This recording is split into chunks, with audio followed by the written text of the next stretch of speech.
అంబేద్కర్ ఆశయాలకు అనుగుణంగా నడుచుకోవాలని, ఆయన సేవలను స్మరిస్తూ స్ఫూర్తిగా తీసుకోవాలని ఆముదాలవలస శాసనసభ్యులు మరియు రాష్ట్ర పియుసి చైర్మన్ కోన రవికుమార్ అన్నారు. అణగారిన వర్గాల ప్రగతి ప్రదాత, భారత రాజ్యాంగ రూపశిల్పి, దళిత వర్గాల వైతాళికుడు, భారతరత్న డాక్టర్ భీమ్రావ్ అంబేద్కర్ 134వ జయంతి సందర్భంగా ఆ మహనీయుడు సేవలను స్మరించుకుంటూ ఆముదాలవలస బస్టాండ్ వద్ద ఉన్న విగ్రహానికి పూలమాల వేసి ఘన నివాళులర్పించారు. ఈ సందర్భంగా ఆయన మాట్లాడుతూ అంబేద్కర్ ఆశయాలకు, ప్రపంచానికి ఆదర్శవంతమైన రాజ్యాంగాన్ని రూపొందించి భారతదేశానికి అందించిన బహుముఖ ప్రజ్ఞాశాలి డాక్టర్ బిఆర్ అంబేద్కర్ అని ఆయన సేవలను కొనియాడారు. ఎస్సీ, ఎస్టీ, బీసీ, మైనారిటీలు సామాజికంగా, రాజకీయంగా ఉన్నత స్థానాల్లో ఉన్నారంటే దానికి డాక్టర్ బిఆర్ అంబేద్కర్ కారణమన్నారు. కడు పేదరికంలో జన్మించి ఉన్నత విద్యను అభ్యసించి కుల వ్యవస్థ, అంటరానితనం నిర్మూలించాలని అహర్నిశలు కృషి చేసిన కృషివలుడు అంబేద్కర్ అని పేర్కొన్నారు. మేధావిగా గుర్తించబడినటువంటి ఏకైక వ్యక్తి మన డాక్టర్ బిఆర్ అంబేద్కర్ గారు. ప్రపంచంలోనే అరుదైనటువంటి గౌరవం ఎవరికి రాలా.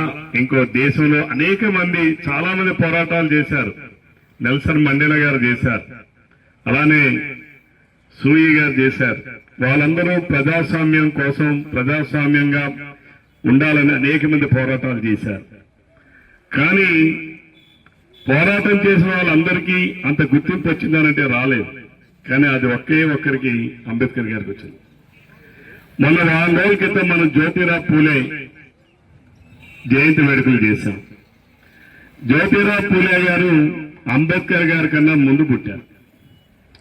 ఈ దేశంలో మహిళలకు కూడా గౌరవం ఉండాలి, చదువుకోవాలని మొట్టమొదట ఆలోచన చేసినటువంటి వ్యక్తి పూలే గారు, జ్యోతిరావు పూలే గారు, అలాగే సావిత్రిబాయి పూలే గారు.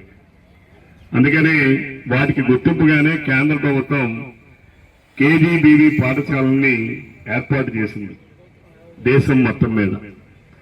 తర్వాత జనరేషన్ లో అంబేద్కర్ గారు దాన్ని కొనసాగించారు.